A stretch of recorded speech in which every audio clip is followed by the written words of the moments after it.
In this video, we'll be discussing the thinning of skin as you age. So we want to talk about how you should care for your skin as you continue to mature.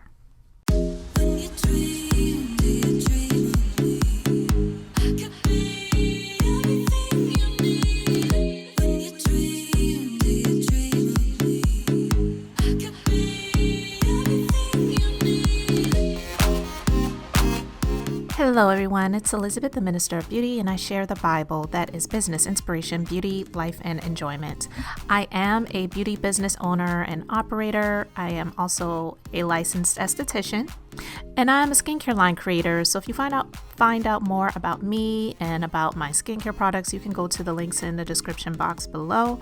And in this video, I wanted to talk about thin skin and skin getting thinner as you get older. Is just something that can naturally occur, and for some people more than others.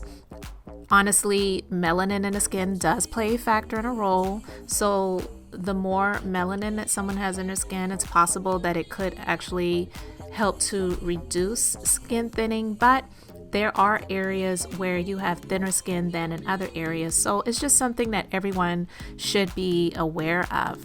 And while aging signs like wrinkles and varicose veins also are well known, skin thinning, it's a natural progression in which your epidermis becomes fragile, and it's something that doesn't really get discussed very often.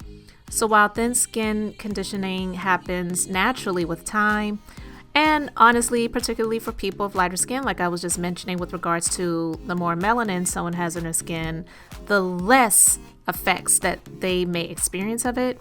The effects of it can be painful. So I wanted to just talk about this with you guys. So let's talk about the signs that your skin may be thinning in certain areas. It's becoming more transparent when the thinning results are happening, and the skin feels definitely more delicate, almost like tissue paper. You may notice some bruising, and it may more easily be happening because of a result of the collagen loss around blood vessels. In an area that most people will see this more, and it will be more prevalent and more evidence of it, is on the backs of your hands and the forearms. So because your skin is lightly thinner, it can also tear more easily. And so if you bump into something sharp or scratch yourself, then you will likely be able to get more bruising and tears to the skin, which also can help to heighten your risk for getting infections. So the older someone is, the less likely that the body is more easily to fight off infections. So you have to be really aware of that. So beyond the physical effects of skin thinning, the appearance of the skin condition can also affect your mental well-being.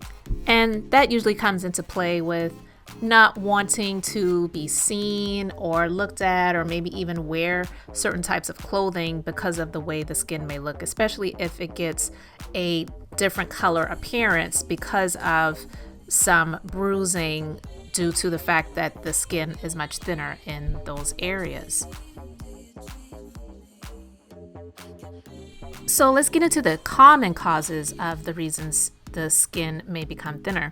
So skin thinning happens primarily because of a loss of two essential skin proteins, which are collagen and elastin. Collagen provides structure and support to the skin, while elastin provides elasticity. So for people that are younger in age who pull their skin away from their body, you'll see what they call that snapback, right? And so when someone becomes older and over time, the elastin levels naturally are reducing. So it will take the skin longer to bounce back. So that loss of elastin is largely sun-induced, but to some degree, it also can due to just the chronological aging as well as genetics. So loss of elastin and collagen is primarily due to UV radiation or frequent exposure to the beams of the sun. So without protection from the sun rays, you tend to see skin thinning more so in areas that the sun has been exposed to. So, for example, you'll see thin skin on the top of your hand and the top of your forearms more so than you would see on your belly or your booty, okay? Unless you have it out there more often than most. But apart from the exposure to the sun, of course, your genetics do play a role. And also, like I mentioned earlier, the amount of melanin in your skin will also influence skin thinning. Melanin is a natural sun protectant. That's honestly the reason when you see people that have different levels of melanin, naturally due to where they are, where they're from, even if they were not born there. Like for myself, I'm an African American woman, but I wasn't born in the continent of Africa. I was born in America. I am born and raised in the South, but because of my genetics and where the ethnicity is in my bloodline and where we naturally derived from, melanin in people's skin is due to where you were on the planet. So anyone who was closer to the equator and to the sun, the natural melanin is a sun protectant. And so that has a lot to do with having that protection, which is pretty much a low grade. But the more someone has in the terms of the melanin, the more protection that they naturally have from the sun rays. So let's talk about what we can do to slow the skin thinning down. So limiting exposure to sunlight and wearing proper sun protection when you do go outside is honestly the number one way to care for your skin at any stage you are in your age. Limiting sun exposure and practicing sun protection is one of the most important ways to preserve the quality of your skin. So make sure you're wearing SPF daily. And honestly, even if you're working indoors near windows, I know people love sunlight. I love natural light, definitely do. But it's important to consider what the sun does to the skin to prevent that skin thinning from speeding up and rapidly occurring. Also, when you're going out, wearing a sun protecting hat with a visor or brim, and just limiting sun exposure as much as possible overall, because you see what it does to people who have pretty much lived their lives outdoors, living in the sun, living for the beach and the pool, and just really taking it in. Sunlight is amazing. Get that vitamin D in your life, but you definitely have to be careful and cognizant of what it does to the skin. And unfortunately, there are some people that have really damaged the skin, and unfortunately, they didn't have the education back then that we have now. So when you know better, you do better. So you definitely do not want to get into a tanning bed. I absolutely 100% am against those. And even the country of Australia has banned tanning beds. They're just not safe. So you just really have to be aware of what you're doing to cause issues with your skin. And definitely you do not want to give your skin reasons to rapidly age and thin out because you're just trying to have some fun or soak up the sun and get that glow. There are other ways to do it. In my business, we offer spray tanning. It looks natural. We call it makeup for the body, and there is no damage that is involved. All right, so what should you do if you are already experiencing thinning skin?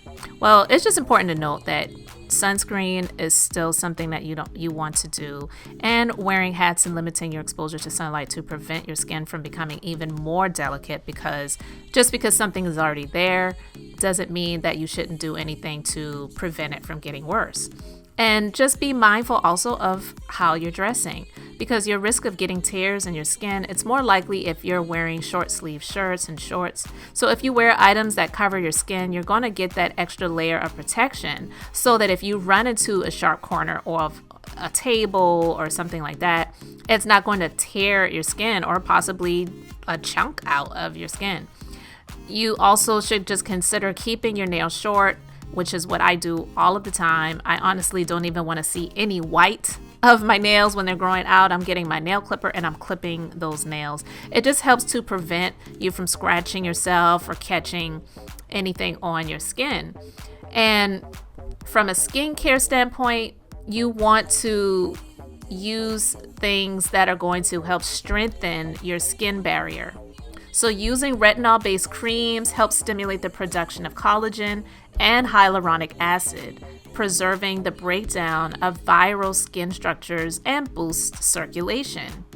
I also recommend trying products that contain vitamin C, which plays a role in collagen synthesis, as well as products with CoQ10 and an antioxidant that positively influences the age-related cellular metabolism. You also may want to consider visiting a dermatologist or a cosmetic dermatologist if you can do that to help make specific recommendations if you are experiencing issues with skin thinning.